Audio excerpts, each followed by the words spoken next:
नमस्कार. आडवी रेघच्या एका नव्या भागात आपलं स्वागत. मागच्या 2 महिन्यापासनं बॉक्स ऑफिसवर आपल्या तळ कोकणातल्या मालवणी भाषेने जो धुमाकूळ घातलेला आहे, त्या धुमाकूळाचा एक भाग हा दशावतार चित्रपट होता. आपण मागच्या एपिसोडमध्ये दशावतारच्या दिग्दर्शकांशी संवाद साधला. त्याचा दुसरा भाग जो आहे, त्या धुमाकूळाच्या मध्ये जे दुसरा घटक पक्ष आहे त्या धुमाकूळ घालण्यामधला, तो कुर्ला टू वेंगुर्ला हा चित्रपट. आज आपण येथे पाहताय की 50 असं फार रेखीव पद्धतीने एका अर्थाने कोरलेलं आहे. आज ह्या कुर्ला टू वेंगुर्ला चित्रपटाचा 50वा दिवस आहे बॉक्स ऑफिसमधला. अशा या कुर्ला टू वेंगुर्ला चित्रपटाचे दिग्दर्शक आणि सहनिर्माते विजय धोंडू कळमकर. विजयजी, आडवी रेघमध्ये आपलं मनपूर्वक स्वागत. कदाचित आमच्या प्रेक्षकांना असा प्रश्न पडेल की डॉक्टर देसाई आता काही बॉलिवूडच्याच किंवा मराठी सिनेसृष्टीच्याच मागे लागलेत का? तर तसं अजिबात नाही आहे. पण तळ कोकणातली आमची मालवणी भाषा आज मराठी चित्रपटगृहांमध्ये जो काही विजयाचा झेंडा फडकवते आहे, विजयाचा झेंडा फडकवते, तर आमची ही हवी-हवीशी वाटणारी असहाय्यता आहे की आम्हाला आपली मुलाखत घ्यायला लागते आणि आम्हाला असा वारंवार प्रसंग आमच्यावर यावेत, अशी मनोमन इच्छाही आहे. तर विजयजी नमस्कार.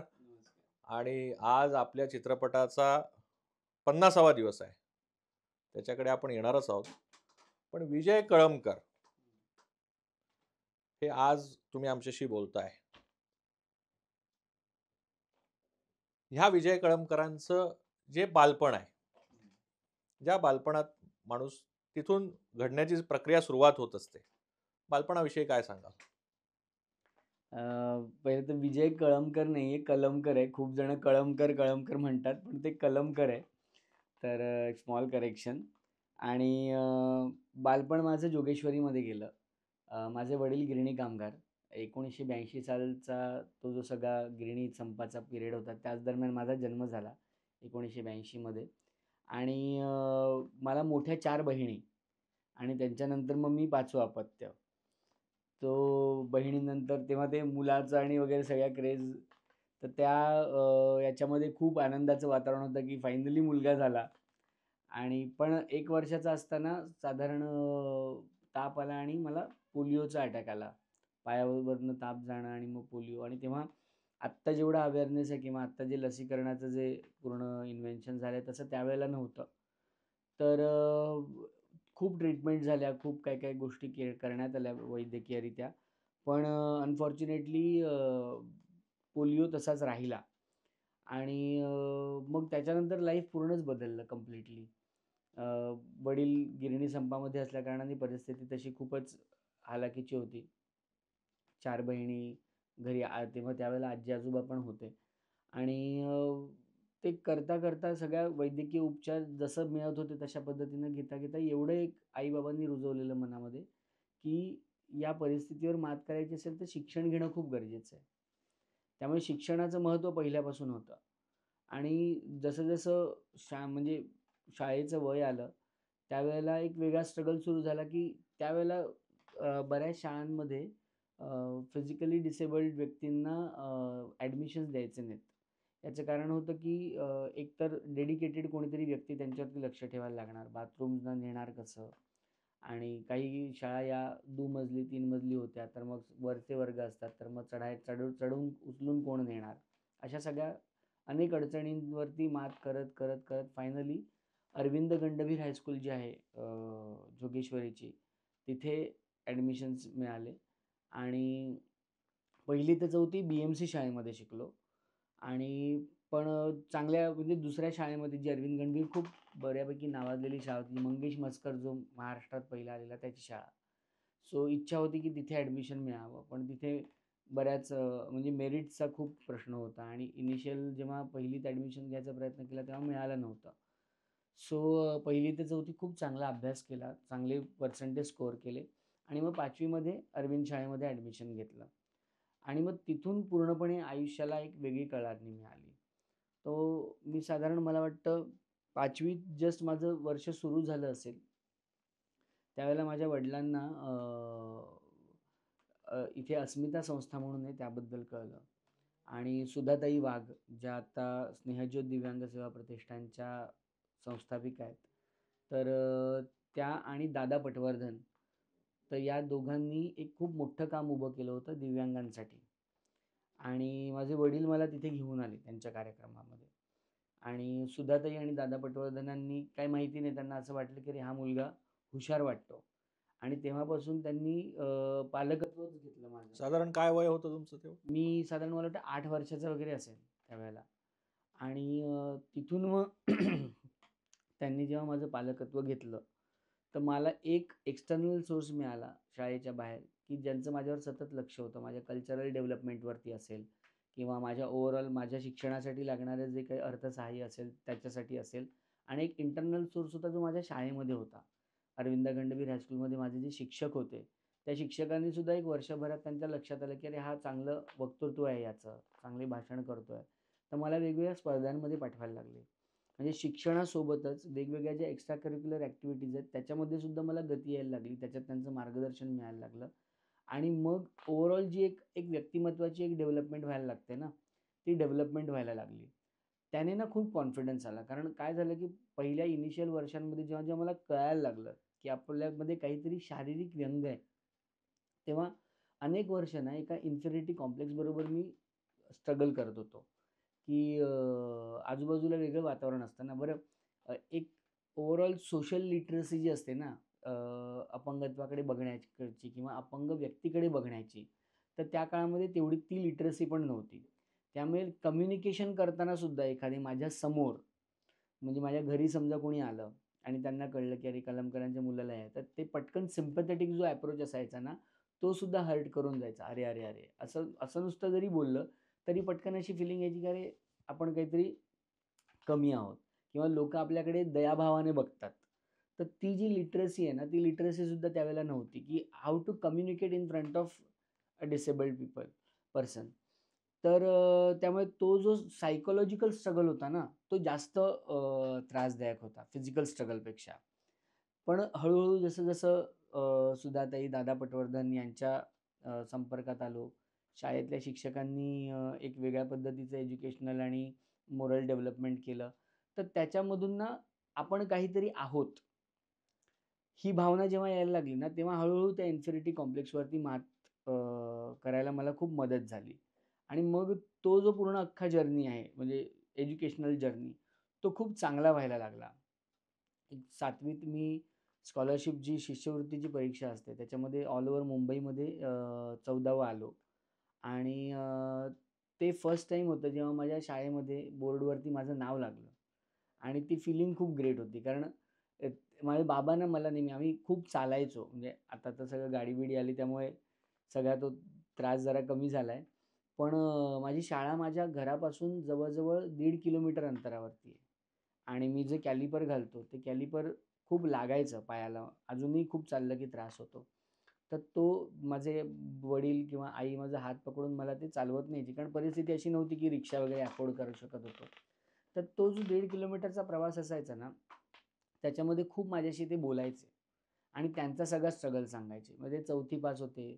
गावावरनं इथे आले, गिरणीत लागले आणि मग तो संप आणि मग संपाच्या काळामध्ये त्यांनी अनेक ठिकाणी शिक्षण नसल्याकारणाने लोडर वगैरेची कामं केली. सो त्या अख्ख्या त्या 1.5 किलोमीटरच्या प्रवासामध्ये ते नेहमी मला सांगायचे, की "विजय, हे सगळं मी जे बघितलेलं आहे, ते सगळं तुला बघायला लागू नये, तर तुला ते शिक्षणाचं खूप महत्त्व असलं पाहिजे." सो मग तेच डोक्यामध्ये सतत असायचं, की नाही आपल्याला आपल्याला टॉप असलं पाहिजे. शिवाय तो जो इन्फिनिटी कॉम्प्लेक्स होता ना, तो अशा पद्धतीने पण काम करायचा, की आपण जर टॉप नाही राहिलो, तर हा समाज आपल्याला स्वीकारणार नाही. कारण आपण ऑलरेडी या समाजाच्या तथाकथित जी एक पॅरामीटर्स आहेत, त्या पॅरामीटर्समध्ये आपण बसत नाही. तर मग त्या पॅरामीटरला जर कॉम्पेन्सेट करायचं असेल, तर मग आपल्याला काहीतरी एक बाजू आपली स्ट्राँग असायला लागते. आता ही काही त्याची फार चांगली भावना नाहीये. पण इन अ वे त्याचा मला फायदा झाला. याचं कारण असं, की मी सतत अभ्यासामध्ये स्वतःला टॉपमध्ये ठेवायला लागलो. स्पर्धांमध्ये पार्टिसिपेट करत राहायला लागलो. त्याच्यामध्ये अनेक बक्षिसं मिळवत राहायला लागलो. पण ती जी रेस होती ना, ती रेस कुठेतरी मनामध्ये असमाधानाची भावना नेहमी म्हणजे कितीही मी अ, बक्षिसं मिळवली, तरीसुद्धा जेव्हा तुम्ही या भावनेने ती बक्षिसं मिळवता किंवा या भावनेने त्या रेसमध्ये पहिलं येण्याचा प्रयत्न करता ना, तेव्हा तुम्ही मनातून आनंदी नसता. कारण ती अतृप्तता तुम्हाला सतत त्रास देत राहते आणि हे मला खूप उशिरा कळलं. पण एनिवे त्याच्यावरती आपण नंतर येऊ. पण बालपणाचं तुम्ही म्हणताय म्हणून मग हा सगळा जो इमोशनल, फिजिकल, सोशल, फायनान्शियल ह्या सगळा स्ट्रगल डील करत आणि फॉर्च्युनेटली त्याच्यामध्ये मला जी चांगली माणसं मिळाली, चांगले शिक्षक मिळाले, चांगले पालक मिळाले, बहिणींचे एक वेगळे संस्कार होत होते माझ्यावरती. तर त्याच्यामुळे तो जर्नी एका ॲज कंपेअर्ड टू इतर दिव्यांग व्यक्तीला जो जास्त त्रासदायक असेल, माझ्यासाठी तो थोडासा सोपा झाला. कारण मला या सगळ्या म्हणजे एकदम सोप्पा नव्हता कारण तो होणारच नाही. कारण हे सगळे त्रास एक्झिस्ट करतातच. पण ॲट या सगळ्या माणसांमुळे ना, मला तो जर्नी थोडासा सुसह्य झाला. असं. मगाशी आपण म्हणालात, की आपण कळमकर नसून कलमकर आहात. कलमकर. तुम्ही माझ्या पुढच्या प्रश्नाला कलम केलंत. माझा पुढचा प्रश्न होता मानसिकतेवर, जे तुम्ही त्याच्यावर भाष्य केलेलं आहे. हां. पण जसं तुम्ही म्हणालात, की तुम्ही एक अत्यंत हुशार विद्यार्थी शालेय जीवनामध्ये होतात. शिक्षणाचं महत्त्व हे तुम्हाला परिस्थितीच्या अनुषंगाने आणि शिक्षण म्हणूनही हे तुम्हाला कळलेलं होतं. तुमच्या वडिलांनी त्यांचा संघर्षाचा काळ तुम्हाला सांगितलेला होता. हे सगळं ज्याला आपण इंग्रजीत रिअलिझम म्हणतो, वास्तववाद म्हणतो, हा सगळा तुमच्या डोळ्यासमोर होता. असं असताना तुम्ही मगाशी एक गोष्टही म्हणालात, की ती जी ईर्ष्या होती, काहीतरी अजून चांगलं करण्याची किंवा आपण चांगलं नाही केलं तर आपण कुठेतरी या परिघाच्या बाहेर जाऊ की काय, अशी एक भावना होती. हे सगळं असताना कला क्षेत्राकडे तुम्ही त्यामध्ये जे ट्रान्झिशन आहे तुमचं, कारण का शिक्षण हा एक चाकोरीबद्ध विषय आहे. मग ते कुठलंही असेल. मग तुम्ही कदाचित वैद्यकीय क्षेत्रात जाऊ शकला असतात, अभियांत्रिकी क्षेत्रात जाऊ शकला असतात, वकिलीत जाऊ शकला असतात किंवा प्रशासकीय सेवेत जाऊ शकला असतात. हे चाकोरीबद्ध विषय बाजूला ठेवून कलाक्षेत्र, की जिकडे जे आभासावरच अवलंबून आहे, तिकडे जाण्याचा एक निर्णायक क्षण म्हणतो, तो केव्हा आला? शिक्षणात नेहमी टॉप असल्याकारणाने माझा प्रवास तसाच होणार होता. मी 10वीला महाराष्ट्रात दिव्यांग व्यक्तींमध्ये पहिला आलो. 87.46% मिळाले. त्यातून मग सायन्समध्ये ॲडमिशन घेतलं. त्यावेळेला ह्या सगळ्या गोष्टींची कल्पना नव्हती, की अशा पद्धतीनं कला क्षेत्रातही पुढे जाता येतं. पण एक ठरलेलं ढोबळ असतं ना, की तुम्हाला एक 80च्या वर टक्के मिळाले, की तुम्ही सायन्सला जाता. तर मी पण तशाच पद्धतीनं सायन्समध्ये ॲडमिशन घेतलं. 11वी-12वी साठे कॉलेजमध्ये पूर्ण केलं. आणि मग इंजिनिअरिंगला ॲडमिशन घेतलं. पद्मभूषण वसंतदादा पाटील इंजिनिअरिंग कॉलेज जे चेंबूरला आहे. आणि इंजिनिअरिंगचं शिक्षण करत असताना कुठेही मनात हे नव्हतं, पण कल्चरल आवड होती. म्हणजे मी पहिल्याच वर्षी जेव्हा तिकडे गेलो, तेव्हा आम्ही INT म्हणून एक खूप रेप्युटेड कॉम्पिटिशन असते, तुम्हाला माहिती असेल इंडियन नॅशनल थिएटरची. त्याच्यासाठी पहिल्यांदा आमच्या कॉलेजला आम्ही ॲपिअर केलं. आमची एक टीम होती. आम्ही म्हटलं, की आपण सुरू करूया INT यावर्षीपासून. सो कलाक्षेत्राची आवड होती. अभ्यास करता हे सुद्धा थोडंसं आपलं एक चालू ठेवायचं असं इच्छा होती. आणि INTला जेव्हा आम्ही नाटक प्रेझेंट केलं, तर अमरजित आमले नावाचे जे कुर्ला टू वेंगुर्लाचे रायटरसुद्धा आहेत आणि निर्मातेसुद्धा आहेत. तर त्यांची भेट झाली. ते नाटक पाहायला आलेले आणि त्यावेळेला ते ना संवेदना नावाची एक खूप मोठी थिएटरची चळवळ चालवायचे, की नाटक या विषयामध्ये त्यांचं खूप मोठं काम होतं. तर ते भेटायला आले आणि त्यांनी थोडंसं गाईड केलं आम्हाला, की तुम्ही ज्या पद्धतीनं हे सादर करताय हे असं नसतं. कारण खूपच ॲमॅच्युअर होतं ते सगळं जे काय होतं ते. तर आम्ही त्यांना म्हटलं, की "सर तुम्ही आमच्या कॉलेजला या. तुम्ही आम्हाला शिकवा. आमच्या ॲन्युअल फंक्शनला जे नाटक आहे ते तुम्ही बसवा." आणि ते यायला लागले आमच्या कॉलेजला आणि जेव्हा ते यायचे ना, तेव्हा हळू आहे ना त्यांच्याबरोबर चर्चा व्हायची. तर त्यांचा एक थॉट होता, की सिनेमासारख्या क्षेत्रामध्ये अ, मराठी माणूस आहे ना, त्या लेव्हलला नाही आहे, ज्या लेव्हलला तो ॲक्चुअली डिझर्व्ह करतो असणं. म्हणजे ज्या दादासाहेब फाळकेसारख्या मराठी माणसाने चित्रपटसृष्टी सुरू केली, त्या चित्रपटसृष्टीमध्ये आज आपण बघू तर बऱ्याचदा महाराष्ट्रातून बाहेरची लोकं जी येतात इथे आणि ती टॉपची कामं करतात. इनफॅक्ट फिल्म इन्स्टिट्यूट FTII जी पुण्यामध्ये आहे, ती पुण्यातल्याच लोकांना बऱ्याचदा माहिती नाही आहे, की अशी एक नामवंत इन्स्टिट्यूशन पुण्यामध्ये आहे, जिथे सिनेमाचं प्रशिक्षण दिलं जातं आणि अतिशय कमी फीजमध्ये दिलं जातं. तर आम्हाला असं लक्षात आलं, की हा जर विचार बदलायचा असेल किंवा खान, चोप्रा, जौहर यांनी सिनेमासृष्टीत आपली आपली कुटुंब तयार केली.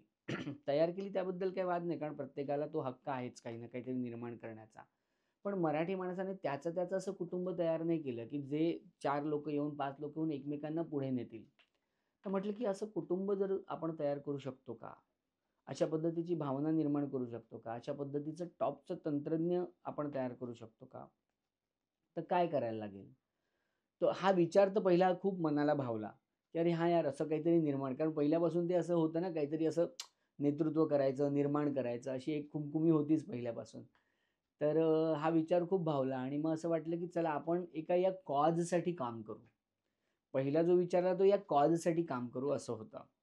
आणि मग कॉजसाठी काम करायचं असेल, तर तुला स्वतःला पण त्या क्षेत्रामध्ये काहीतरी नाव कमवलं पाहिजे. मग काय करायचं? तर पहिल्यांदा तर जे ढोबळ प्रत्येकाला वाटतं, की मला ॲक्टर बनायचंय. सो मी पण ॲक्टिंगमध्येच.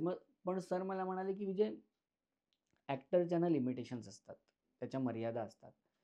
तू दिग्दर्शनात का नाही ट्राय करत? तुझ्यामध्ये खूप साऱ्या गोष्टी अशा आहेत, की तू एक डायरेक्टर बनू शकतो." तर पहिले तर मला असं वाटलं, की अरे यार, हे उगाच काहीतरी बोलतायत. सो मग ते म्हणाले, की "काम कर, तू शॉर्ट फिल्म करून बघ." मग आम्ही आमचा जो काही हा ग्रुप जमलेला, त्याला तर पहिलं काय नाव द्यायचं? मग चर्चा झाली, मीटिंग झाली आणि नाव दिलं स्पंदन. सर्वानुमते ठरलं, की स्पंदन नाव देऊया. स्पंदन परिवार सिनेमा मूव्हमेंट. आणि मग जे स्पंदनचे जे पहिले इनिशियल मेंबर होते, त्यांना स्वतःला सिनेमा जमतोय का? हा पहिला चेक करून घ्यायचा प्रश्न होता. आणि सरांचं म्हणणं होतं, की सिनेमा जमणार 101% तुम्ही करून बघा. मग आम्ही सगळ्यांनी दर महिना थोडे पैसे कॉन्ट्रिब्यूट करून एक मला आठवतंय साधारण एक 2,000 ते 3,000 रुपये वर्षभरात जमवले. कारण तेव्हा ते ₹10, ₹5 जसे जमतील तसे आम्ही जमवायचो. हा कधीची वेळ 99 1999 99-2000 ती वेळ. तर आणि मग एक स्क्रिप्ट लिहिली. मग स्क्रिप्टचं शॉर्ट डिव्हिजन काय असतं ते माहिती नाही. मग आपल्या स्वतःच्या समजेनुसार पहिला शॉट, दुसरा शॉट, आता कळतं टॉप अँगल किंवा असं केलं की ट्रॅक वगैरे हे समजायचं नाही. मग तेव्हा आम्ही एक्सप्लेन कसं करायचो, की हां, कॅमेरा ना असा वरून पकड, असं, किंवा हे बघ हा असा ना, ही अशी हलव किंवा कॅमेरा ना असा हलव, असं. तर ही आमची भाषा होती सुरुवातीला. नंतर कळायला लागलं, किंवा आता कॅमेरा ना त्याच्या पायावरती ने आणि असा वरती फिरव, असं. तर आता नंतर की असं याला टिल्ट अप म्हणतात, याला टिल्ट डाउन म्हणतात. तर या सगळ्या गोष्टी. पण शेवटी अल्टिमेटली बघा, तांत्रिक भाषा काही असली तरी समज तीच होती.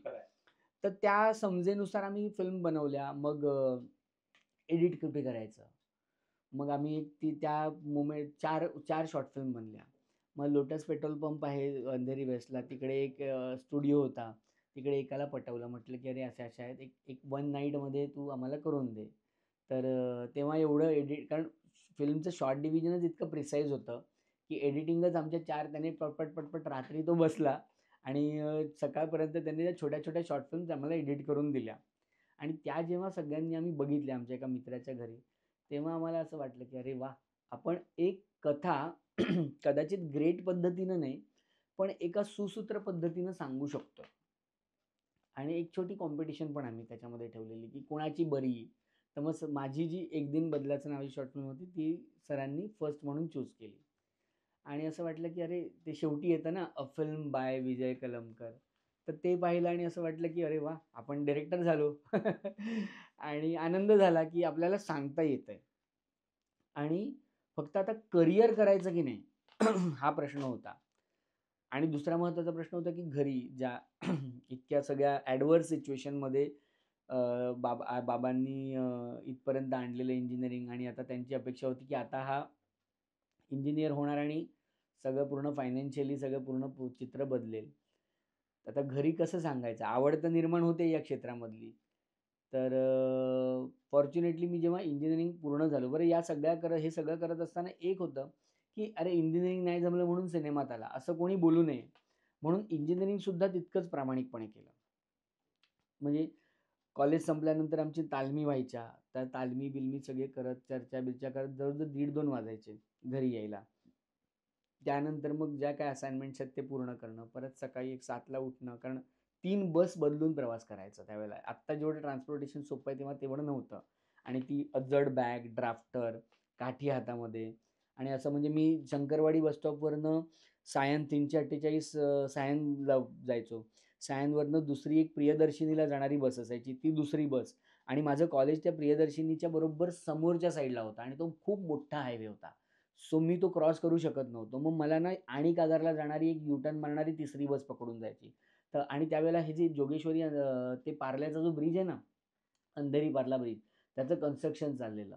तो कन्स्ट्रक्शन चालू असल्याकारणाने मला जवळ-जवळ 2 ते 2.5 तास लागायचे तिथे प्रवास करायला. तर असा सगळा तो पूर्ण स्ट्रगल होता. तर इतका स्ट्रगल पूर्ण करून इंजिनिअरिंग पूर्ण केलं. बरं त्यावेळेला जेव्हा कळायला लागलं, की अरे आता आपल्याला स्वतःचं थोडं तरी अर्निंग करायला लागेल, तर मी ट्युशन्स घ्यायला लागलो. मी इंग्रजी आणि संस्कृत हा माझा स्पेशलायझेशन विषय होता.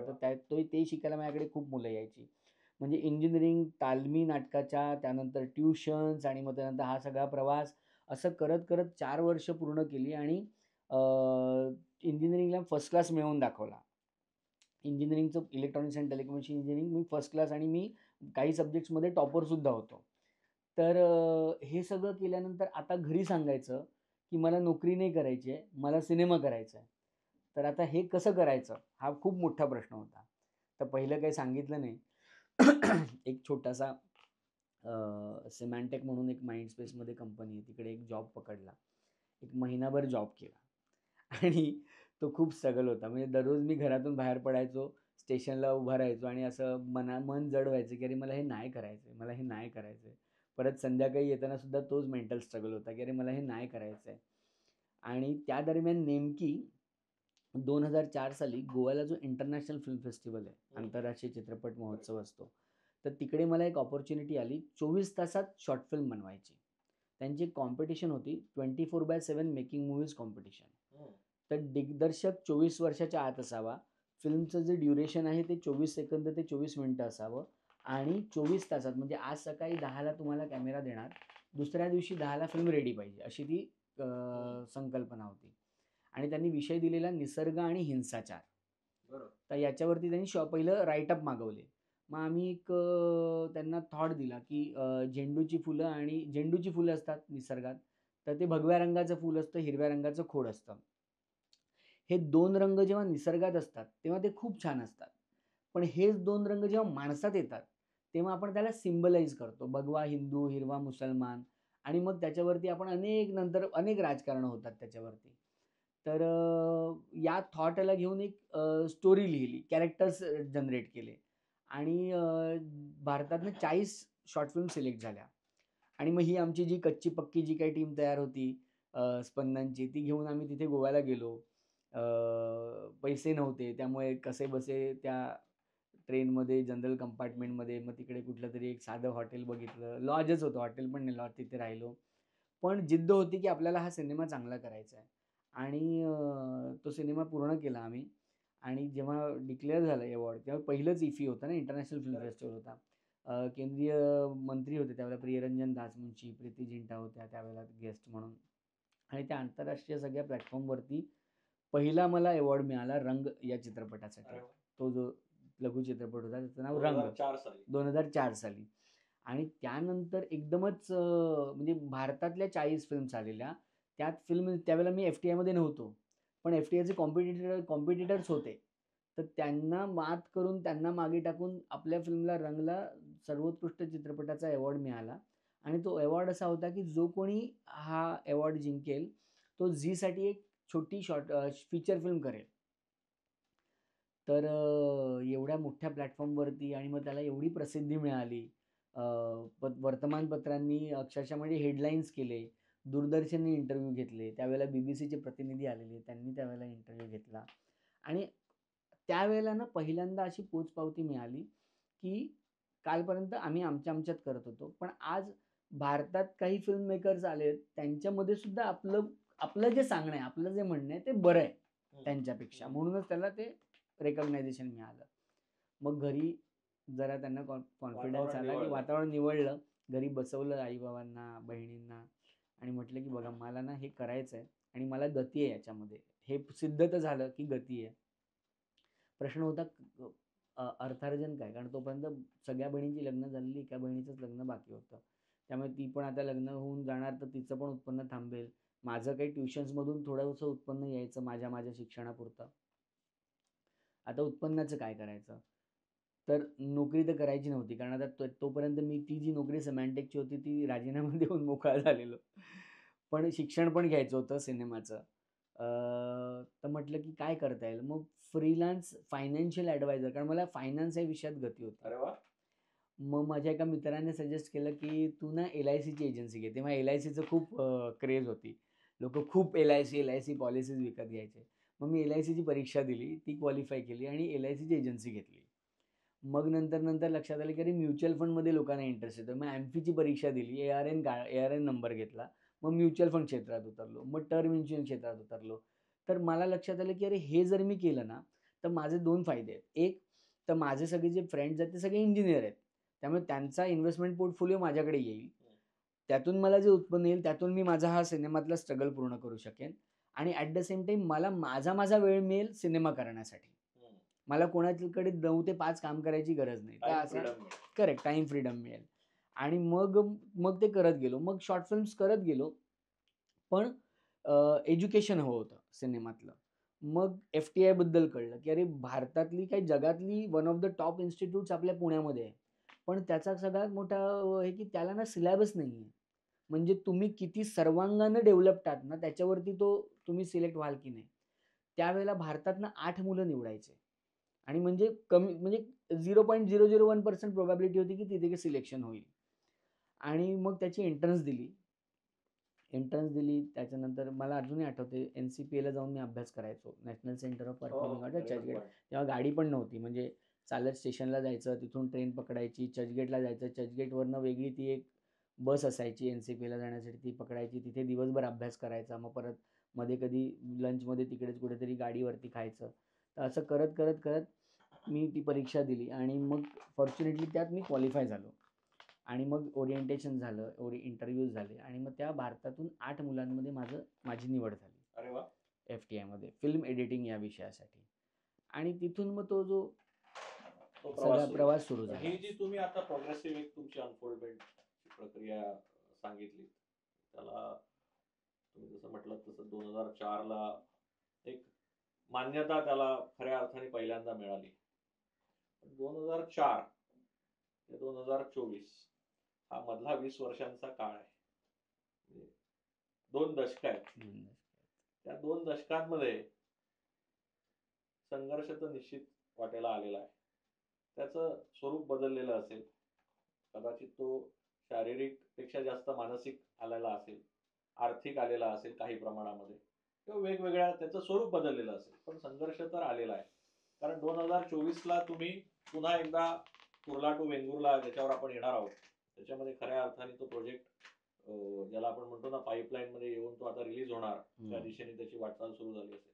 तर ती 20 वर्ष मला वाटतं त्याच्यामध्ये एक तुम्ही पाणी फाउंडेशनसाठी सुद्धा काम केलेलं आहे. ती 20 वर्ष कशी होती? कारण का ती 20 वर्ष ठरवत असतात, की हा माणूस टिकणार आहे या क्षेत्रामध्ये की नाही टिकणार आहे आणि खऱ्या अर्थाने जे त्याला पहिलं यश मिळालेलं आहे, त्याचं रेप्लिकेशन उद्या जाऊन भविष्यात होणार आहे की नाही होणार आहे.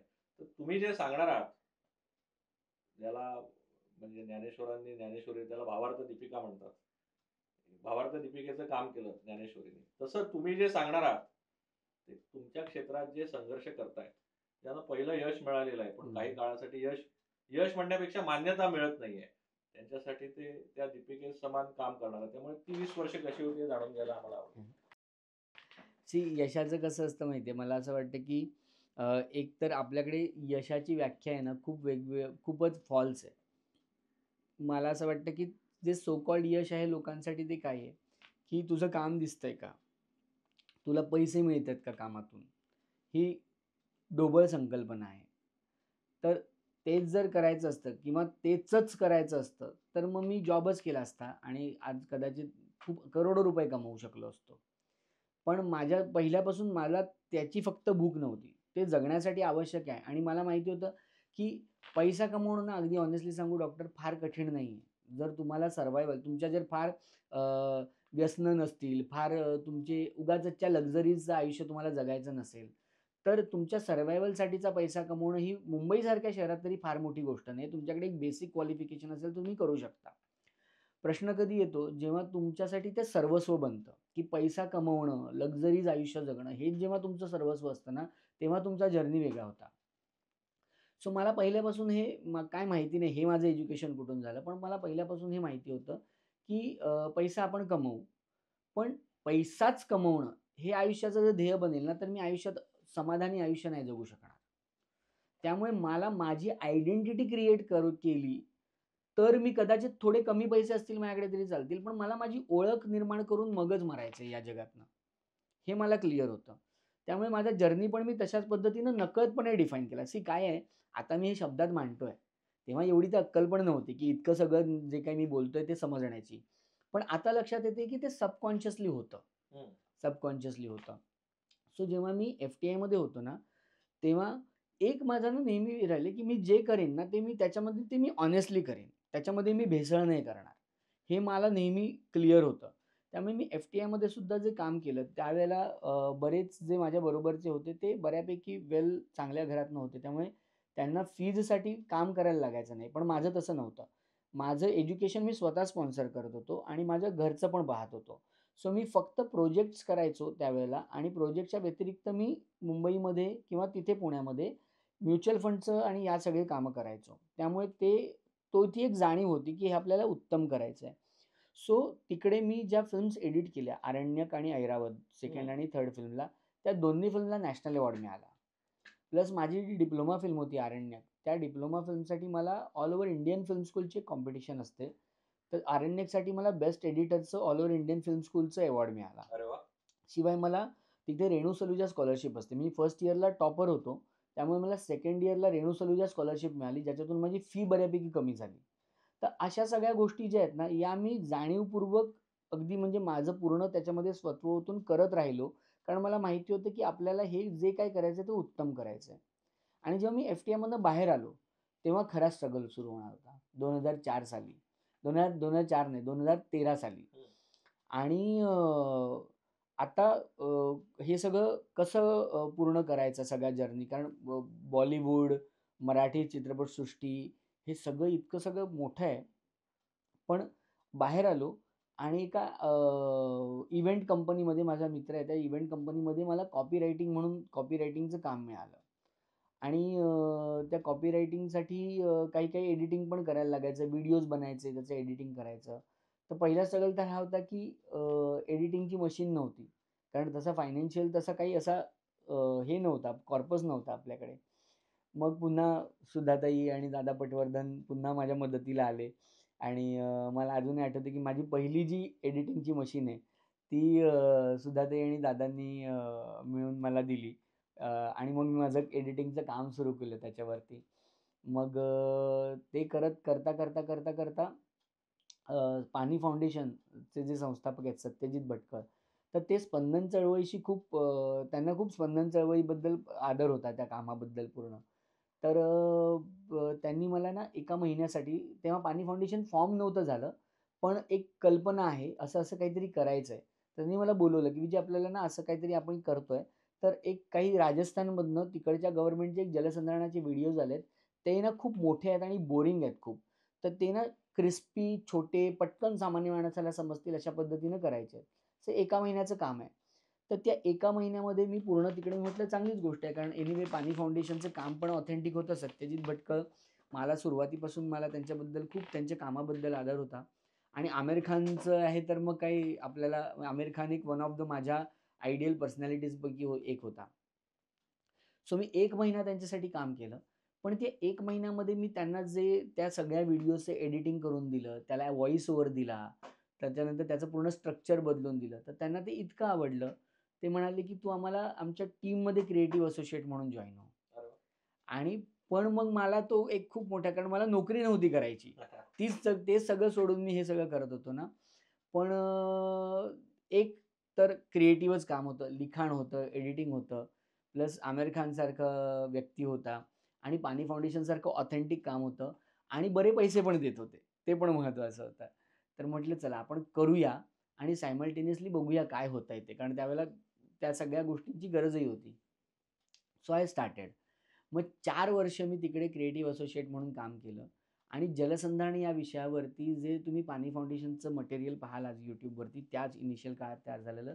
त्याचं लिखाण, एडिटिंग, त्याच्यात व्हॉईस ओव्हर एक कॅरेक्टर आम्ही डेव्हलप केलं चतुरराव, की जो लोकांना ज्ञान देतो. Animated character. तर तो आवाज माझा आहे चतुररावचा. मग तुफान आल्या म्हणून झी मराठीवर कार्यक्रम यायचा पाणी फाउंडेशनचा. तर त्याच्यात क्रिएटिव्ह टीममध्ये मी एक इंटिग्रल पार्ट होतो. तर असं 4 वर्ष मी बऱ्यापैकी त्याच्यासाठी त्या पाणी फाउंडेशनसाठी काम केलं आणि मग पुन्हा एक सॅच्युरेशन आलं 4 वर्षानंतर, की अरे आपण हे तर म्हणजे आता हे तर करत राहायला आयुष्यभर आपल्याला नाही आवडणार.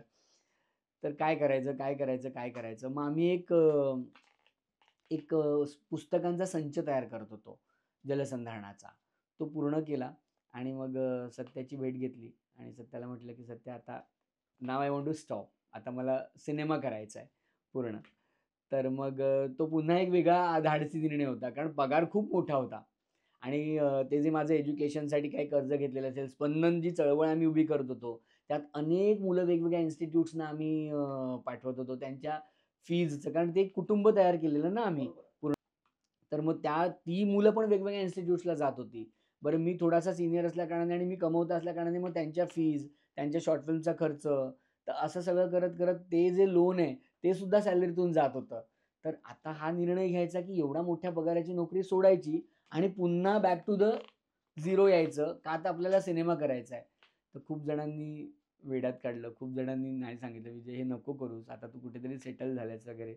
पण काय ते पहिल्यापासून एकदा मला माहिती नाही समहाऊ मला असं वाटतं, की एकदा एकदा आपण खूप जास्त कम्फर्टेबल व्हायला लागलो ना एका गोष्टीत, की आपली प्रगती थांबते असं मला वाटतं. आय माईट बी रॉंग, मी कदाचित चुकीचं असेल, पण मला असं वाटतं, की कम्फर्टेबल झाला माणूस ना, की तो संपला असं मला वाटतं, की मग तो त्या कम्फर्टमध्येच रमत बसतो आयुष्यभर.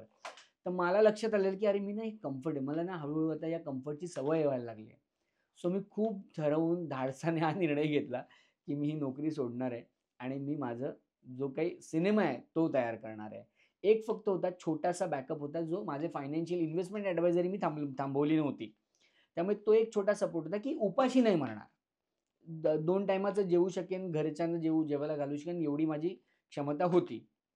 त्यामुळे ते सोडला एक दिवस जॉब राजीनामा दिला आणि परत स्ट्रगल सुरू केला, की आता सिनेमा करायचा आहे. आता सिनेमा करायचा आहे, पण कसा करणार? सिनेमासाठी पैसे लागतात खूप सारे. माझ्याकडे टीम होती स्पंदनची. या सगळ्या दरम्यान अमरजीत आमले जे आहेत, त्यांनी महाराष्ट्रातल्या ग्रामीण भागांमध्ये zero budget film making workshops घेतले. म्हणजे आम्ही काय करायचो, आम्हाला कोणी बोलवलं कुठे, तर आम्ही निघायचो प्रवास करायला, एस-टीने जायचो गावांमध्ये आणि तिकडे वर्कशॉप्स घ्यायचो. बरं याचे काही पैसे काय? तर फ्री ऑफ कॉस्ट. हे पॅशन सरांचं. Free of cost. तर तिकडे जायचो, त्या मुलांना सिनेमाचं ट्रेनिंग द्यायचो, की बाबा सिनेमा कसा बनवतात. मग जसे आम्ही इनिशियल स्टेजला कशा शॉर्ट फिल्म बनवल्या, तशा त्यांनी त्यांच्या मातीतले विषय घेऊन शॉर्ट फिल्म बनवायचे. आणि त्या शॉर्ट फिल्म जेव्हा आम्ही बघायचो, मग त्याच्यात आम्ही त्यांना थोडंसं मोठी गाईडन्स करायचो, की हे असं, असं करत असं जवळ-जवळ एक 60 ते 70 मुलांची कोर टीम तयार झालेली.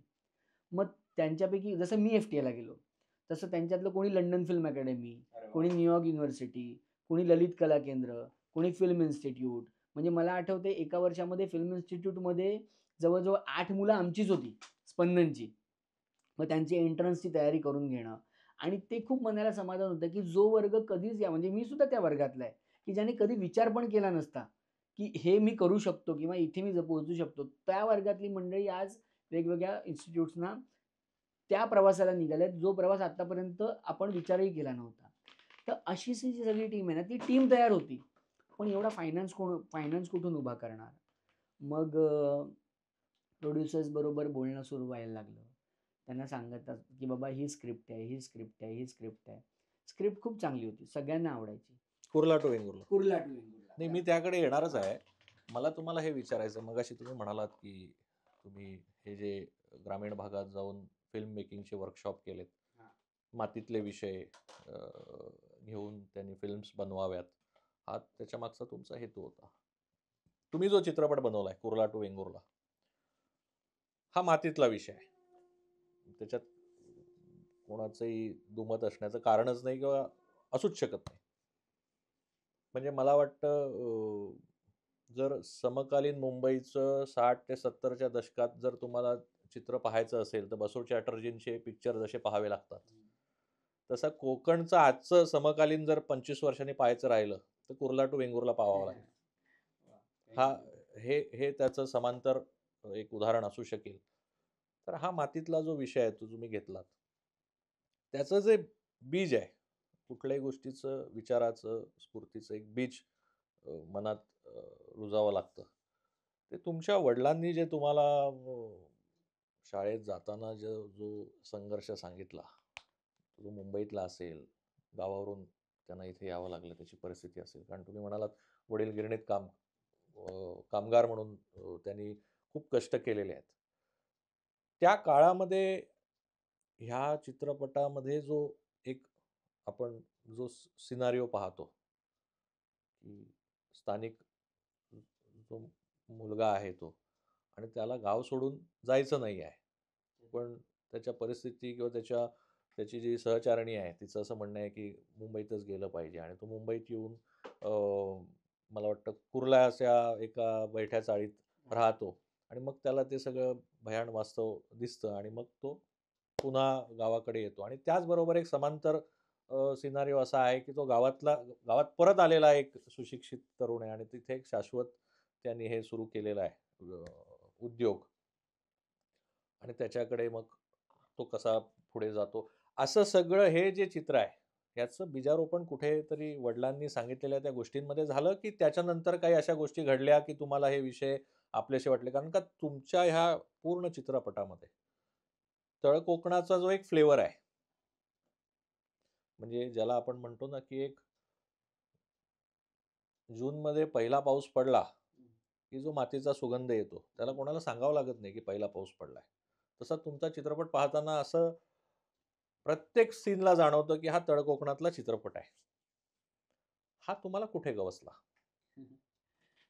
सगळ्यात पहिलं तर तुम्ही ज्या पद्धतीनं वर्णन केलं ते ऐकूनच मला इतकं छान वाटलं, की आपल्या सिनेमाबद्दल इतकं कोअर अंडरस्टँडिंग असलेली व्यक्ती माझ्यासमोर बसली. त्याबद्दल थँक यू सो मच. आणि सी वडिलांनी ना ते इग्नाईट केलं होतं ऑलरेडी, की जे करशील ते चांगलं कर. आणि सिनेमात जेव्हा मी ठरवलं, की मला यायचंय, तेव्हा हे बाय डिफॉल्ट मनामध्ये होतं, की जे करेन ना ते चांगलं करीन. त्याच्यामध्ये कुठेही मी भेसळ करणार नाही, जे मी मगाशी पण म्हटलं. आता जेव्हा मी सिनेमा करायचा ठरवला, तेव्हा विषय काय असायला पाहिजे? तर या वर्कशॉपच्या माध्यमातून ना आम्ही कोकणात जायचो. तर योगायोगाने आम्ही आता राहायचं कुठे काय वगैरे तर जिथे मिळेल तिथे राहायचो. तर एक मंगल कार्यालयाच्या हॉलमध्ये जे रूम्स असतात तिथे आम्ही राहत होतो आणि एका स्क्रिप्टवर काम करत होतो. तर त्या मंगल कार्यालयाचे जे ओनर आहेत ना, ते आम्हाला भेटायला आलेले आणि ते म्हणाले, की माझं स्वतःचं मंगल कार्यालय आहे, पण माझ्या मुलाचं स्वतःचं लग्न जमत नाहीये. आणि मग तिथे आम्हाला असा विषय कळला, की हा प्रश्न फक्त त्यांचा नाही, हा कोकणातल्या अनेक लोकांचा प्रश्न आहे. अनेक तरुणांचा प्रश्न आहे. सधन शेतकरी आहेत, चांगले मच्छीमार आहेत, पण लग्न जुळत नाहीये. का? तर कारण प्रत्येकाला शहरात जायचंय. सगळ्यांना शहरातला नवरा हवा आहे. मग आता बघा कसं आहे, हे तर फारच सोपं आहे, की अरे मुली अशा, मुलींना शहरात जायचंय, मुलींना काय शेतकरी नको वगैरे, हे बोलणं फार सोपं आहे. पण कुठले म्हणजे इन जनरल गोष्टींमध्ये एखाद्या व्यक्तीला दोष देणं खूपच सोपं आहे. पण त्या गोष्टीची जी संपूर्ण चौफेर बाजू आहे, ती समजून घेऊन जर आपण काहीतरी विचार करू शकलो ना, तर आपण काहीतरी वेगळे कलाकार आहोत ना. अदरवाईज मग आपण टिपिकल व्यक्तीच आहोत. तर आम्ही म्हटलं, की हा विषय नक्की काय आहे? Let's find out. कारण आम्हाला इंटरेस्टिंग विषय वाटला, सिनेमाचा विषय वाटला. मग आम्ही लोकांशी बोललो, तरुणांशी बोललो तिकडे, तरुणींशी बोललो आणि हळू लक्षात आलं, की प्रॉब्लेम आहे ना, लग्न हा प्रॉब्लेमच नाहीये. प्रॉब्लेम आहे तिकडची मानसिकता, की सगळ्यांनी ठरवून टाकलंय, की शहर म्हणजे प्रगती, गाव म्हणजे अधोगती. हा आणि हा एक्झॅक्ट असा डायलॉग आपल्या जी आपली प्रोटॅगनिस्ट आहे स्वानंदी तिच्या तोंडून आम्ही ठेवलाय. आणि हेच आम्हाला आमचं रिअलायझेशन होतं, की शहरात गेलं म्हणजेच प्रगती होणार. गावात राहिलं तर अधोगतीच होणार. आता याची कारणं पण आहेत. अनेक गावांमध्ये ते रिसोर्सेसच नाहीयेत, की ते कितीही वाटलं, तरी आपण तिकडे काही करू नाही शकणार. किंवा जे फ्रीडम आहे, हा खूप एक महत्त्वाचा मुद्दा आहे, की आज एका स्त्रीला ज्या स्वातंत्र्याने इथे जगता येतं, ते स्वातंत्र्य तिला गावामध्ये मिळत नाही. तर तो पण एक महत्त्वाचा पार्ट आहे. तर असे एक अनेक पॅरामीटर्स आहेत या विषयाला घेऊन. ते असं नाहीये नुसतं, की फक्त शहरात जायचंय, शहराचं आकर्षण आहे असं नाहीये. तर मग याला एक कथा गुंफली या विचाराला. त्यातून स्क्रिप्ट तयार केली. स्क्रिप्ट बरी झाली. अमरजित आमले स्वतः लेखक आहेत. त्यांनी ती लिहिली आणि म्हटलं आता हा प्रवास पुढे न्यायचा असेल तर प्रोड्युसर पाहिजे. मग आम्ही वेगवेगळ्या प्रोड्युसर्सना भेटायला लागलो.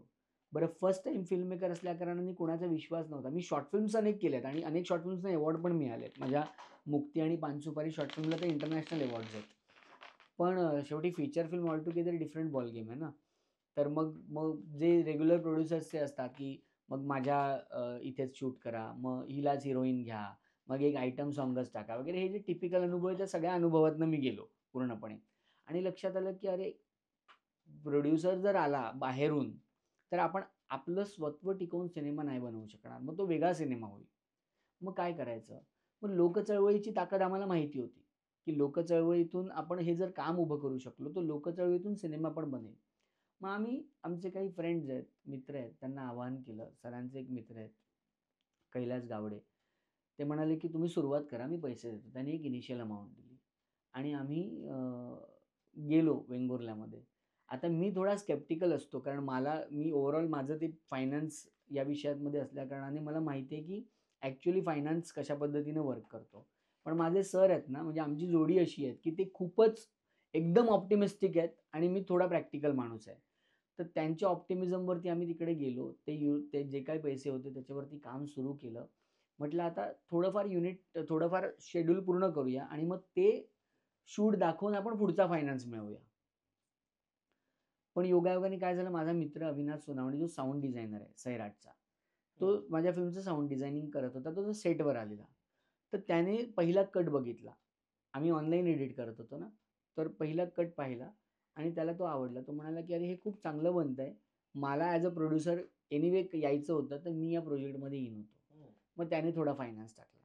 मग माझा जो सिनेमॅटोग्राफर आहे रंगनाथ, तो एफ-टी-आयचाच माझा सिनियर आहे. त्याने त्याच्या मित्राला फोन केला, सी-ए शरदचंद्र म्हणून, की "अरे, हे काहीतरी चांगलं बनतंय. तुला जर इंटरेस्ट असेल तर तू सांग." मग तो तिथून आला प्रत्यक्ष. त्याने बघितलं, टीमबरोबर बोलला, माझ्याशी बोलला आणि त्याने मग इन्व्हेस्ट केलं. असं करत, करत, करत तो सिनेमा पूर्ण होणार. 5 दिवसाचं शूट बाकी आहे आणि कोविड आला. म्हणजे हे जे स्ट्रगल आणि संकटाची मालिका आहे पुन्हा एक ना, निर्माण झालं. काही ना काहीतरी तयार होतंच. म्हणजे मी का सांगतोय, की तुम्ही मगाशी म्हणालात ना, की काय असतं एकंदरीत तर म्हणजे तो ठरवून नाही, म्हणजे अडचणी वेगवेगळ्या स्वरूपामध्ये येत असतात. तर कोविड आला. आता 5 दिवसाचं शूट बाकी आहे फक्त आणि सगळी गणितं बिघडली. ते 5 दिवस मी जवळ-जवळ वर्षभराने पूर्ण करू शकलो. बरं ह्या सिनेमासाठी सगळा फायनान्स उभा केलेला. त्यातला काही थोडासा इंटरेस्टवर पण होता. काही जणांच्या देण्याच्या कमिटमेंट्स पण होत्या. पण फक्त एक होतं, की कोणीही पठाण नव्हतं. सगळे ओळखीचे होते मित्र, नातेवाईक. त्याच्यामुळे त्यांना पण ती परिस्थिती समजावून सांगितली आणि विश्वास होता, की हा चांगलं करतोय, जे काही करतोय ते. आणि मग 1 वर्षांनी ते 5 दिवस शूट केले, पूर्ण केले. त्यात झालं असं, की मी आमिर खानसोबत काम करत होतो. तर मला असं वाटलं, की अरे, ते एवढे म्हणजे ते खूप क्रिटिकल आहेत ना, या सगळ्या विषयाला घेऊन. तर एकदा त्यांना दाखवूया. मग बरं तो एक वेगळा स्ट्रगल. आमिर खान यांना परत गाठणं, परत त्यांना दाखवणं. पण समहाऊ एक काही महिन्यांमध्ये फॉलो करत, करत, करत finally he watched the film. त्यांनी फिल्म पाहिली आणि त्यांनी फिल्म बघितल्यानंतर त्यांना सिनेमा खूप आवडला. पण ते मला म्हणाले, की "विजय एंडमध्ये ना हा पॉइंट मला प्रॉब्लेमॅटिक वाटतो. जर हा सॉल्व्ह झाला ना, तर मला असं वाटतं एंड तुझा अजून पुढे जाईल." आणि तो मुद्दा आम्हाला पटला. आता मुद्दा पटला, पण ते आता रिशूट करायचं तर परत पैसे पाहिजे. आता करायचं काय? कारण पैसे तर सगळे संपलेले. पण म्हटलं मुद्दा करेक्ट आहे. म्हणजे सिनेमासाठी काय पण असं असतं ना. मग आमचे अमरजित आंबले ते थोडे वेडे आहेत.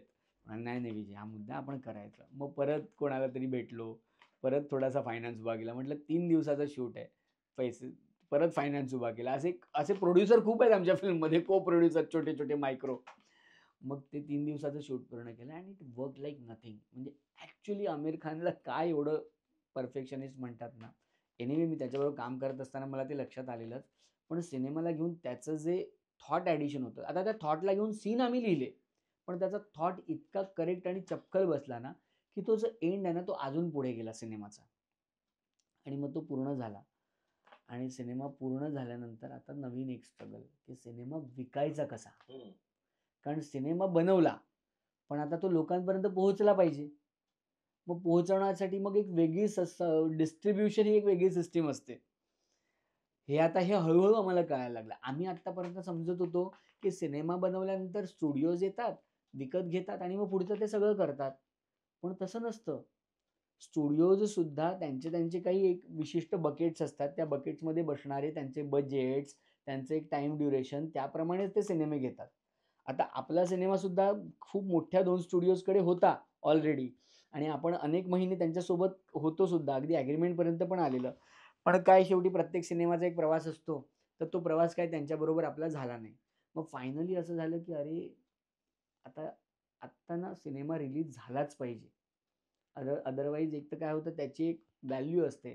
एक क्रिएटिव्ह व्हॅल्यू असते. ती पण कालातीत होऊन म्हणजे ती पण आउटडेटेड होऊन जाते. प्लस इतक्या लोकांचा फायनान्स आहे.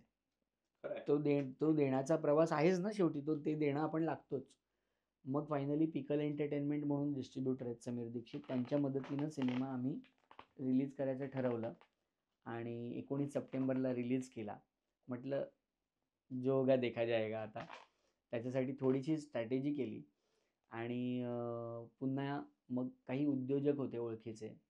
त्यांना फिल्म दाखवली. योगायोगाने संजय यादवराव म्हणून ग्लोबल कोकण एक मोठी चळवळ आहे. त्यांनी सिनेमा पाहिला आणि त्यांना सिनेमा इतका आवडला, ते म्हणाले, की "अरे, मी गेली 20 वर्ष हे सांगतोय लोकांना, की गावात या, गावात काहीतरी तयार करा आणि तुझा सिनेमा 2 तासात ते प्रभावीपणे सांगतो." आणि मग त्यांनी आम्हाला वेगवेगळ्या उद्योजकांकडे नेलं. त्यांनी म्हणजे आय डोंट नो म्हणजे ही भावना मला इतकी आवडली, की राजन मांजरेकर आहेत, पितांबरीचे रवींद्र प्रभुदेसाई आहेत, अजित मराठे सर आहेत. यांनी नुसता सिनेमा बघितला आणि इमिजिएटली आम्हाला एक प्रॉमिनंट फायनान्स देऊ केला आणि केवळ या एका गोष्टीवरती आम्ही सिनेमा रिलीज करू शकलो. कारण सिनेमा रिलीज करायचा तर परत 1 ते 1.5 करोडचं गणित असतं, जर तो व्यवस्थित पोहोचवायचा असेल तर. आणि आमच्याकडे थोडेफारच पैसे जमवलेले आम्ही. पण आम्ही मग सुरू केली प्रक्रिया आणि मग ते हळू लोकं जॉइन झाले. म्हणजे मला ना हा पण अनुभव आला, की तुम्ही एकदा एकदा सच्चे दिल से अगर आप शुरू करते हो चीज ना, तर चांगली लोकं जोडतात, जोडली जातात.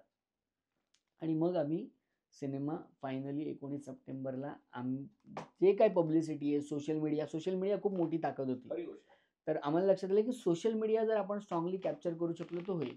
तर मग सोशल मीडियावरती फोकस केला. एक चांगली एफिशियंट टीम जमवली आणि मग सगळे आमची स्पंदन टीम, ती बाहेरची एक्सटर्नल टीम असं करत एक प्रॉपर प्लॅन बनवला आणि मग फायनली 19 सप्टेंबरला अख्ख्या महाराष्ट्रात आम्ही प्रदर्शित नाही केला, समर्पित केला. अरे वा. म्हणजे आम्ही मुद्दामून तो शब्द केला, की महाराष्ट्राला आता आम्ही आमचं काम केलं एक चांगला सिनेमा बनवण्याचं. आता महाराष्ट्राला समर्पित आणि महाराष्ट्राने तो आता चालवावा. आणि मग फायनली सिनेमा तो त्या समर्पित केलेल्या सिनेमाचा आज 50वा दिवस आहे बॉक्स ऑफिसवरचा. मला वाटतं वैभव मांगले, सुनील तावडे, वीणा जामकर असा स्टारकास्ट आणि त्याचबरोबर स्थानिकही अनेक कलाकार त्याच्यात म्हणजे माझ्याच ओळखीचे काही माणसं सुहास प्रभू खानोलकर असतील, संजीव पुनाळेकर असतील, ही सगळी मंडळी त्याच्यात आहेत. त्याच्यामुळे एक फार चांगलं मिश्रण त्याच्यात तयार झालंय. आज 50वा दिवस आहे. म्हणजे आज आपण हे बोलत असतानाचा. म्हणजे आज तर निश्चितच एक समाधानाची भावना तुमच्या मनात असणारच आहे. त्याच्यात काही प्रश्नच नाही. पण इथून पुढे म्हणजे कुर्ला टू वेंगुर्ला हा एक अध्याय झाला. त्याला एक ज्याला आपण म्हणतो ते यशाच्या एका स्तरावर कुर्ला टू वेंगुर्ला आलेला आहे. इथून पुढे तुम्हाला वाटचाल करत असताना आता ह्या स्तरावरनं पुढची वाटचाल करायची आहे. कसं पाहताय? ॲक्चुअली काय झालंय ना, की याच्या पुढचा प्रवास ना अजून मला लगेच सुरू करता येणार नाहीये. याचं कारण असं, की जेव्हा सिनेमा रिलीज झाला, त्याच्यानंतर एका आठवड्यामध्ये एक तर मराठी सिनेमाला ना प्राईम टाईम मिळत नाहीत इनिशियली. त्यामुळे प्राईम टाईम न मिळाल्या कारणाने आहे ना, ऑडियन्सचा फुटफॉल पहिला नसतो. ऑडियन्सचा फुटफॉल हा नंतर एका आठवड्याने माउथ पब्लिसिटीने यायला लागतो. आणि जेव्हा तो माउथ पब्लिसिटीने सिनेमा जोर धरत होता, इतक्यात कांतारा आला. आणि आपल्याकडे मराठी सिनेमाला नेहमी एक दुय्यम वागणूक दिली जाते. साऊथचा सिनेमा, बॉलिवूडचा सिनेमा यांची इतकी मोठी ताकद आहे आत्ता महाराष्ट्रात, की सगळ्या सिनेमा थिएटरमधून कुर्ला टू वेंगुर्ला काढण्यात आला आणि त्यांना 4-4, 5-5 शो दिले. म्हणजे अनफॉर्च्युनेटली कोकणामध्ये, जिकडे कोकणातला सिनेमा आहे, तिथे 4 शो चालू होते एका थिएटरला. तिकडे 4 शोमध्ये 1 शो सुद्धा ठेवण्यात नाही आला आणि जेव्हा आम्ही विचारलं, की का बाबा? तर बेसिकली त्यांना प्रेशर असतं मोठ्या डिस्ट्रिब्युटर्सकडनं, की आमचे पूर्ण 4 शो नाही लावले तर आम्ही तुम्हाला फिल्म देणार नाही. सो नाईलाजास्तव त्यांना तो सिनेमा काढायला लागला आणि 3rd वीकमध्ये माझ्याकडे फक्त hub, movie time hub mall हे एकच थिएटर होतं. आता काय होतं, की अख्खी रिकव्हरी तुमची फिल्मची तुमच्याकडे किती नंबर ऑफ थिएटर्स आहेत त्याच्यावरती डिपेंड करतं. म्हणजे भले तुमच्याकडे 200 थिएटर असतील आणि थोडा कमी-कमी फुटफॉल असेल ना, तरी ते मल्टिप्लिकेशन होऊन जातं. पण माझ्याकडे 3ऱ्या आठवड्यात एकच थिएटर. कांतारा थोडासा वीक पडायला लागला, परत 4थ्या आठवड्यात थिएटर्स मिळाले. नंतर आला थामा आयुष्मानचा. जसा थामा आला, पुन्हा त्यांचे सकाळी 6 वाजल्यापासूनचे शो. पुन्हा माझ्याकडचे थिएटर्स गेले. तर असं थिएटर टिकवणं डिस्ट्रिब्युटर्सच्या माध्यमातून, ते जे सगळे शेड्यूलिंग मॅनेजर, एक्झिबिटर्स म्हणजे हा सगळा प्रवास सुद्धा मी केला, की थिएटर फिल्म चालवणं हे सुद्धा मी केलं, की लोकांशी बोलणं, थिएटर मिळवणं, थिएटर प्राईम टाईम मिळवणं. बरं, जे सुरुवातीला तर 12 आणि 1 असे दीड असेच टाईम दिलेले, तेव्हा फुटफॉल किती येणार येऊन. अक्षरशः म्हणजे कन्व्हिन्स करून फायनली संध्याकाळचा शो मिळाला आणि म्हणजे जेव्हा थिएटर होतं आपल्याकडे तेव्हा फुटफॉल चांगला होता आणि जेव्हा संध्याकाळचा प्राईम टाईम मिळाला तेव्हा फुटफॉल वाढला. आत्ता गोरेगाव मूव्ही टाईम हबला सॅटर्डे, संडे ऑलमोस्ट हाऊसफुल आहे आणि मंडे टू फ्रायडे बऱ्यापैकी ऑक्युपन्सी आहे. म्हणजे मोर दॅन 70% ऑक्युपन्सी प्रत्येक शोला आहे. तर आता हे सगळं रिकव्हरीच्या दृष्टीने थिएटरचं गणित जुळून न आल्या कारणाने आत्ता माझी मोठी भिस्त आहे ही OTTवर आहे. पण आता ती पण गंमत तुम्हाला सांगतो. Amazon प्राईम, Netflix, हॉटस्टार या सगळ्यांची ऑफिसेस महाराष्ट्रात आहेत. त्यांचा सगळ्यात मोठा ऑडियन्स आहे मराठी आहे. पण ते मराठी सिनेमा बाय नाही करत. आता हा खूप मोठा विषय आहे. तो खरं तर परवा माझी महाराष्ट्र टाइम्सला राऊंड टेबल कॉन्फरन्स झाली तेव्हा पण मी हा मुद्दा मांडला, की हा ॲक्च्युली सरकारने हातात घेण्यासारखा विषय आहे, की ज्या मुंबईमध्ये तुमचे हेड ऑफिसेस आहेत, तिकडे तुम्ही मराठी सिनेमा विकतच घेत नाही. नेटफ्लिक्स, हॉटस्टार तर विकतच घेत नाहीत. Amazon प्राईम पे पर व्ह्यूवरती घेतं. पण त्यांचा क्रायटेरिया सुद्धा इतका काहीतरी विचित्र आहे, की कोणत्या सिनेमा घेतात आणि कोणता नाही माहिती नाही. आता मी माझा प्राईमवरती सिनेमा त्यांना पिच डेक सबमिट केला. मला नकार आला आणि मला कळेना, की अरे इतका ॲप्रिशिएट केला जातोय, इतकी लोकं प्रशंसा करतात. तुम्ही सोशल मीडिया बघा. सोशल मीडियावरती लोकं भरभरून कौतुक करतायत. राजेश मापुसकर, उदय टिकेकर, सचिन खेडेकर, सयाजी शिंदे, सई परांजपे या सगळ्यांनी ओपनली सिनेमाबद्दल इतकं कमेंट केलंय. तर मला असं वाटलं, की इतका बरं आहे. मी असं नाही म्हणत, की मी काही खूप ग्रेट कलाकृती निर्माण केली आहे. पण लोकांना आवडेल, लोकांना बघता येईल असा सिनेमा तर केलाय ना. मग तुम्ही मला प्लॅटफॉर्म द्या की. बरं, असं पण नाही की विकत घ्यायचं आहे. पे पर व्ह्यू म्हणजे जेवढी लोकं बघणार त्याच्यानुसार रेव्हेन्यू मिळणार. तर त्याच्यासाठी सुद्धा त्यांनी तो नकार दिलेला आहे. तर मला कळेना की आता म्हणजे कशा पद्धतीने म्हणजे एक चांगला फिल्म मेकर त्याने चांगल्या फिल्म बनवत राहायच्या, चांगल्या कलाकृती निर्माण करायच्या, की हा सगळा जो स्ट्रगल आहे तोच पूर्ण तो त्याच्यामध्येच अडकून बसायचं. मी पूर्ण मान्य आहे की फिल्म मेकरला हा स्ट्रगल मी काही पहिला नाहीये. अनेक फिल्म मेकर्स आहेत जे या स्ट्रगलमधून जातात आणि त्यांना जावंच लागतं. कारण अल्टिमेटली हा व्यवसाय सुद्धा आहे. पण माझं म्हणणं आहे की हे जर कुठेतरी थांबवायचं असेल, तर या ज्या एक्सटर्नल व्यवस्था आहे, या व्यवस्थांनी अशा चांगल्या फिल्म मेकर्सच्या मागे उभं राहिलं पाहिजे. आणि मीच नाही म्हणत, मी स्थळ सारखा सुंदर सिनेमा, साबरबोंड सुंदर सिनेमा. पण आज केवळ सपोर्ट नसल्याकारणाने अनेक लोकांपर्यंत तो पोहोचला नाही. तर मला या पॉडकास्टच्या माध्यमातून मला हे सांगायचं आहे, की या ज्या एक्सटर्नल व्यवस्था आहे ना, यांनी खरंच अशा चांगल्या फिल्म्सच्या मागे उभं राहायला पाहिजे. आणि मग तो स्ट्रगल आता जोपर्यंत संपत नाही, तोपर्यंत मी नवीन कलाकृती निर्माण करू शकत नाही. कारण मी ultimately one of the producer सुद्धा आहे. म्हणजे 50 दिवस पूर्ण झालेत सिनेमाला आणि ते यश आहेच सिनेमाचं. पण सिनेमाचं थिएटरमधलं यश हे बऱ्याच अंशी आर्थिक गणितांशी सुद्धा कनेक्टेड असतं आणि ते बऱ्याचदा कनेक्टेड असतं तुमच्याकडे किती नंबर ऑफ थिएटर्स आहेत त्याच्यावरती. त्यामुळे सिनेमा लोकप्रियतेच्या माध्यमातून यशस्वी झालाय. पण फायनान्शियली तो यशस्वी व्हायचा टप्पा अजून दूर आहे आणि तो आता मला पूर्ण करायचा आहे. त्यामुळे आता आम्ही एक खूप सुंदर प्रयोग केलाय.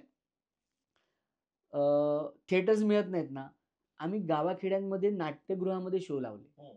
वेंगुर्ल्याला मधुसूदन कालेलकर नाट्यगृह आहे बहुउद्देशीय. तिथे आम्ही 6 शो लावले आणि डॉक्टर तुम्हाला विश्वास नाही पटणार 6च्या 6 शो हाऊसफुल गेले. मला कल्पना आहे त्याची. येस. आता काय केलंय, आता आम्ही एक प्रोजेक्टर सिस्टम घेतली.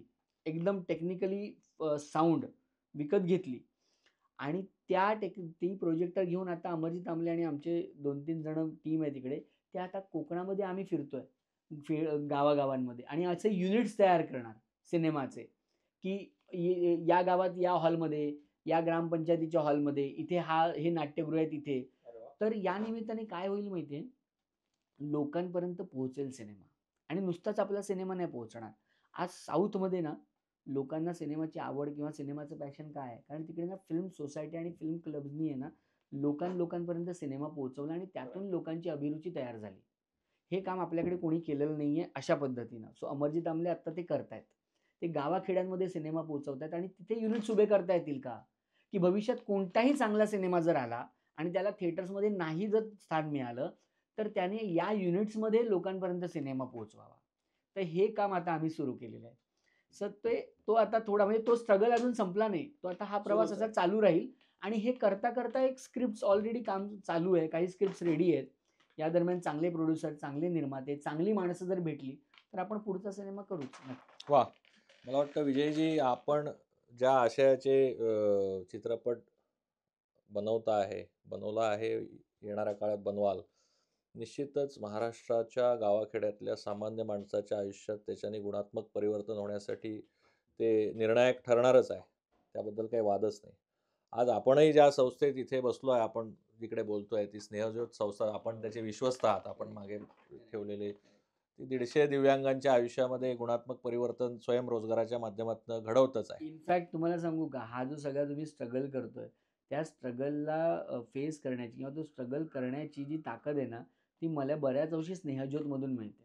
म्हणजे मी आत्तापर्यंत बेनिफिशियरी होतो, जेव्हापर्यंत मला कळत नव्हतं. जेव्हा मला कळायला लागलं, तेव्हा सुधाताईने एक नवीन काम सुरू करण्याची इच्छा दर्शवली स्नेहज्योत म्हणून आणि थोडं कळत असल्याकारणाने ती म्हणाली, की "तू आता विश्वस्त हो." मग मी विचार केला, की अरे जे मला समाजाकडून मिळालंय, ते मला या माध्यमातून रिपे करता येईल का? सो स्नेहज्योतच्या विश्वस्त होण्याच्या बरोबरच मी त्यांचा एक कंदा कार्यकर्ता पण आहे वाह! आणि त्या कार्यकर्त्याच्या माध्यमातून आता हे अजून अजून माझ्यासारखे जे दिव्यांग व्यक्ती आहेत, त्यांच्या सक्षमीकरणाची प्रक्रिया कशी करतात. इनफॅक्ट इतकी सुंदर प्रोडक्ट्स इथे तयार केले जातात, की लक्षात पण येणार नाही, असं वाटणार पण नाही, की काही फिजिकल डिफॉर्मिटी असलेल्या व्यक्तींनी ती तयार केलेली आहे. तर हे स्किल ट्रेनिंग सेंटर तर इथे चालतंच. पण ॲट द सेम टाईम स्नेहज्योतच्या माध्यमातून आम्ही अनेक असे उपक्रम राबवतो, की खऱ्या अर्थानं एका फिजिकली डिसेबल्ड व्यक्तीचं रिहॅबिलिटेशन झालं पाहिजे. म्हणजे काय होतं जनरली आपल्याला लक्षात येतं, की नुसतं एखादी कुबडी दिली, कॅलिपर दिलं किंवा काहीतरी एखादं अन्नधान्य दिलं, तर फक्त नुसतं पुनर्वसन होत नाही. याच्या सोबतच त्या व्यक्तीची वैयक्तिक गरज काय आहे? ते सुद्धा आयडेंटिफाय होणं गरजेचं आहे. कारण प्रत्येकाची डिसॅबिलिटी वेगळी आहे. करेक्ट. त्यामुळे प्रत्येकाच्या डिसॅबिलिटीप्रमाणे त्याची जी गरज आहे ना पुनर्वसनाची ती पण वेगळी आहे. कोणाला शिक्षणाची गरज असेल, कोणाला टेम्पररी काहीतरी बिझनेस सपोर्टची गरज असेल, फायनान्सची गरज असेल, कुणाला मेडिकल ट्रीटमेंटची गरज असेल. तर हे आयडेंटिफाय करून प्रत्येक व्यक्तिनिहाय त्याची पुनर्वसनाची प्रक्रिया डिझाइन करायची आणि त्याला तो सपोर्ट प्रोव्हाईड करायचा, की त्याला एका पॉइंट नंतर ना परत संस्थेच्या मदतीची गरज नाही लागली खरं आहे. पाहिजे. म्हणजे थोडीफार काहीतरी चुंटूर-पुंटूर मदत केली आणि मिरवलं, तर तो अजेंडा नाहीये. आत्मनिर्भर करणं हा आहे. आत्मनिर्भर करणं हा अजेंडा आहे, की त्या व्यक्तीने खऱ्या अर्थानं स्वावलंबनाने आयुष्य जगलं पाहिजे. काही महिन्यानंतर, काही महिने, काही वर्ष आपल्याला सपोर्ट करायला लागेल. पण आयुष्यभर एका व्यक्तीला आपण कंटिन्युअस सपोर्ट करत राहतोय म्हणजे ते दिव्यांगत्व आपण त्याच्यातलं बाहेरच काढलं नाहीये. तर या अनुषंगाने अनेक प्रोजेक्ट्स केलेत. म्हणजे रिसेंटली मला सांगायला आवडेल, की तुम्ही बघत असाल, की मुंबईमध्ये एका स्पेशल गाडीवरती Zomatoचं काम करताना तुम्हाला डिसेबल्ड व्यक्ती दिसतील. तर निओ मोशन म्हणून एक स्कूटर आहे. म्हणजे त्याचं एक युनिट आहे. ते असं व्हीलचेअरला लावलं, की ती स्कूटर होते. आणि त्याच्यावरती आपल्याला डिसेबल्ड व्यक्तींच्या माध्यमातून Zomato डिलिव्हरीचं काम करता येईल का? हा प्रयोग आम्ही 1-2 वर्षापूर्वी केला.